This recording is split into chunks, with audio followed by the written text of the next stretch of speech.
Okay, eighth graders, let's get back to this American Revolution. This really is the second half of our thoughts on that. You'll probably need to refer to your battle chart a little bit as we talk about some of these battles and people. Remember, there's terms and people on the back of that chart. In class, we had talked about the Turning Point battle up in Saratoga, New York in 1777. So when the Americans defeat the British at the Battle of Saratoga, the French are basically convinced that they should come in and help. And they'd been waiting a long time to get involved, but they wanted to make sure that the Americans actually could win this thing. And when America wins at Saratoga, they send money and troops and all that stuff. So the war starts to turn. But that does bring us to a kind of a serious time in American history that ends up being kind of an epic thing that we look back at and say, wow, that was amazing. When the American troops had to find a winter camp in 1777 into 1778, right? That's how winter works, right? We're heading into winter now that'll start in 2020 and will end in 2021. So the winter was always a challenge for anybody living in the colonies. Now try to imagine you're in a tent with no shoes, only socks, no real food, and hard to find firewood to stay warm. The American army was in a very difficult spot, and many of them hadn't even been paid. They missed their families. This was a terrible, terrible place to be, but they stuck with it because of the American cause, of the Enlightenment and freedom. So it would have been very difficult. And the troops didn't really have the discipline that they needed. And so that brings us to one of the people that's on the back of your chart, Baron von Steuben. Von Steuben was a Prussian military leader, which is an area over near Germany. George Washington brought him in to train the American soldiers, the army. They weren't disciplined. They didn't know how to march. They didn't understand military life. And George Washington was smart enough to know that he didn't know everything and he needed help. So he brought in Baron von Steuben to help train the soldiers. Even today, the military, when you go to a military graduation, they honor Baron von Steuben for teaching all the soldiers how to march. He really laid the foundation for that, to march and how to salute and how to move as a military unit. And you'll notice in this week's folder, there's a little cartoon video called Liberty's Kids. It's about Valley Forge, and you'll get to see von Steuben, who's played by Arnold Schwarzenegger. It's quite interesting and fun. So Baron von Steuben helps get America's army in shape.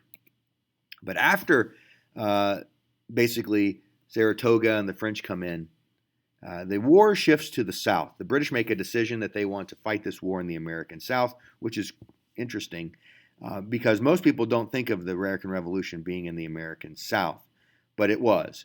The second half was fought there. In fact, more battles were fought in the state of South Carolina than any other place in the colonies. So it does move to the South. We had talked about how the British were a major power. They were a senior linebacker. We were only an eighth grader. How are we ever going to get this job done? Well, it comes down to the French helping us, right? We talked about the 11th grade or the junior wrestler who's willing to come in on our side and fight with us for revenge. Well, one of those people who are going to lead the French, he's also on your chart, is the Marquis de Lafayette. He was a French military officer who fought alongside George Washington at places like Yorktown, which would be the final decisive battle of the war. We would have really never won without the French. They become great friends, Washington and Lafayette. And in fact, if you go to George Washington's house today, there are several gifts that the Marquis de Lafayette gave to George Washington as a kind of a thank you note, a thank you gift, if you will, for the time they spent together fighting.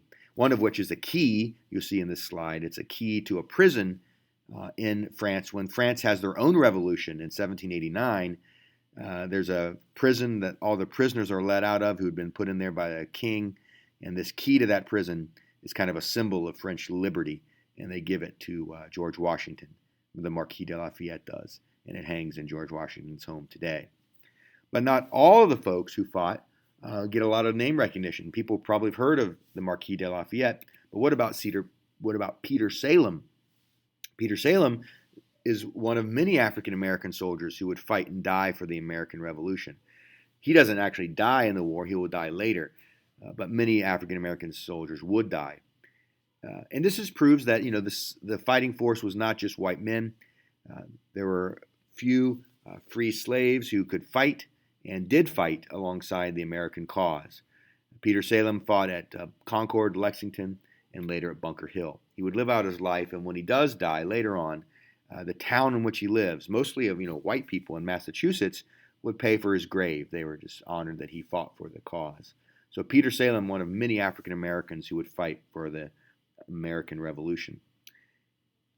Also on your chart list of terms, Deborah Sampson, a female who would fight. Now again, they were not allowed to fight, but they would disguise themselves as men. Deborah Sampson did, and she fought for many years in the American Army. And no one knew. She fought bravely and actually was wounded. Her head was a little bit wounded, and she was shot twice in her thigh. And she didn't want to go to the doctor because she figured people would figure out that she was a girl. But her Army friends took her to the doctor. She only allowed her head to be attended to. She went home and kind of pulled the bullet out of her leg and sewed it up. And she couldn't get the other bullet out, actually, and it would stay in her leg for the rest of her life. Eventually, she was found out because of this injury and was discharged honorably from the Army. In fact, she later would receive a pension or a retirement from the Army, and it was the first time that the Army and the federal government actually paid any money to a female soldier. So just to prove that it's not just men who would fight, women would fight. They were rare, but they would find ways to fight in this patriot cause. Let's talk about Francis Marion. He's also on your list of terms. Francis Marion is in South Carolina. He is known as the Swamp Fox. You probably never heard of him, but that's because you don't live around Myrtle Beach. Next time you go to Myrtle Beach, keep an eye out for everything named after Francis Marion. He used guerrilla fighting tactics, which means he hides and attacks like he would hide behind trees or in the swamp, and then a hit and run with his soldiers to attack the British. Very famous down in South Carolina. In fact, the movie The Patriot, that's your parents probably know about, maybe you've seen it, is based on the life of Francis Marion. They changed his name, but Mel Gibson plays the person who would be Francis Marion. So famous in South Carolina. Also on your chart, list of people is a man named Nathan Hale. He is an American school teacher, actually, a soldier and a spy who fights during the Revolution, spies on the British, and helps the American cause.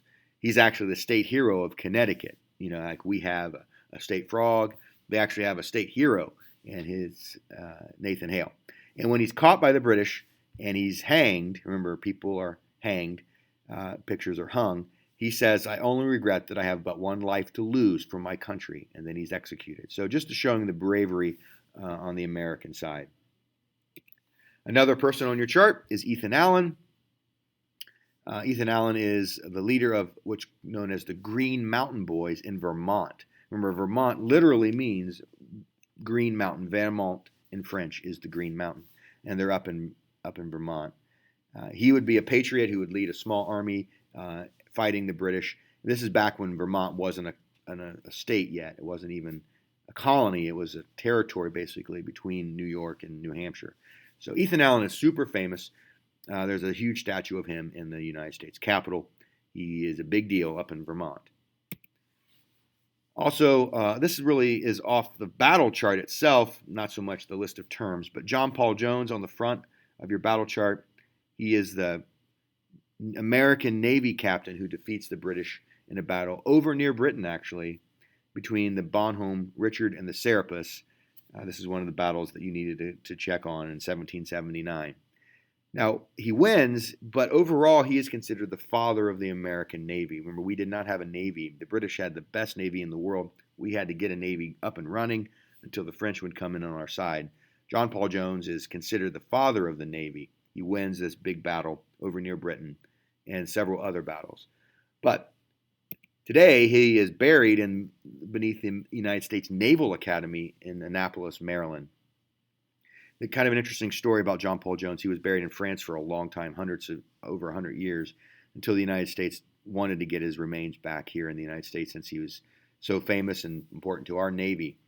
And so in the early 1900s, the federal government of the United States tracked down his body in France, dug him up, and moved his remains here.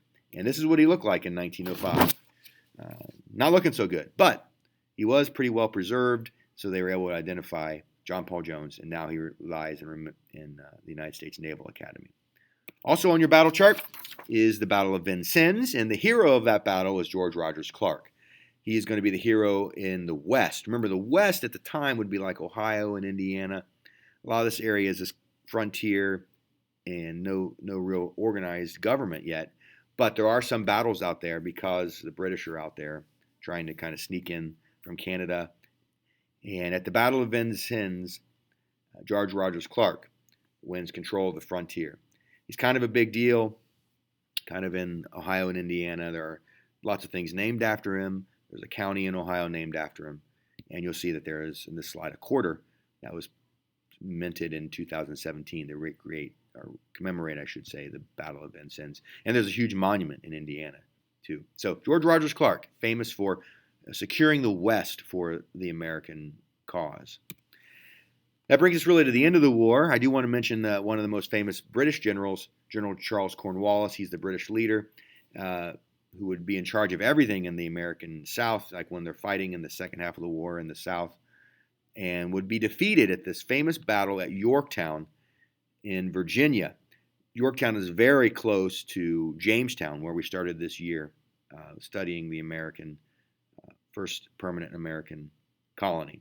So, the final decisive battle between George Washington, who's the American commander, and Cornwallis at the Battle of Yorktown in 1781. Along with the French, remember the Marquis de Lafayette and some other French officers are there with their French army, and the French Navy shows up to prevent the British from escaping by ship. And so it's just a nightmare for the British. The 8th grader and the junior wrestler have come together and able to defeat the British at Yorktown.